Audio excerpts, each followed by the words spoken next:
Hey, hi everyone. This is day 2 of What I Eat in a Day in Gangtok. আজকের সকালটা শুরুই হলো গরম গরম বেডটি দিয়ে।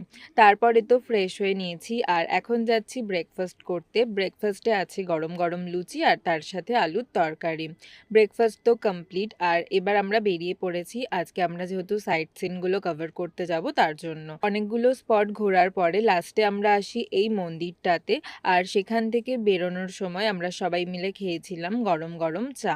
লাঞ্চের মেনুতে আছে আজকে সাদা ভাত, ডাল, বেগুন ভাজা, স্যালাড আর তার সাথে মাটন।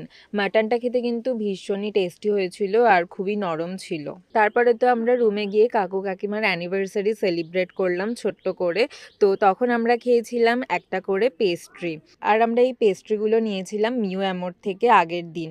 এখন তো বিকেল হয়ে গেছে, তো আমরা রেডি হয়ে বেরিয়ে পড়েছি। প্রথমেই খেয়েছিলাম গরম গরম কফি, কিন্তু এখনও তো ফিশ ফ্রাই রেডি হয়নি, তো তার জন্য এখানে প্রিপারেশন হচ্ছে। আর আমরা চলে গেছিলাম একটু মার্কেটটা এক্সপ্লোর করতে। সেখান থেকে আসার পরে আমরা খেয়েছিলাম গরম গরম ফিশ ফ্রাই কাসুন্দি দিয়ে, খেতে কিন্তু ভীষণই টেস্টি লাগছিল। তারপরে তো আরও একটা ছোট্ট করে সেলিব্রেশন হলো আর ডিনার করেছিলাম গরম গরম ভাত, তার সাথে ডাল আর পাঁপড় ভাজা দিয়ে। আর কিছু খাইনি কারণ পেটটা আজকে পুরো ফুল ছিল। সো ইয়া, আজকের জন্য এতটাই। ভিডিওটা ভালো লাগলে একটা লাইক করো। টাটা।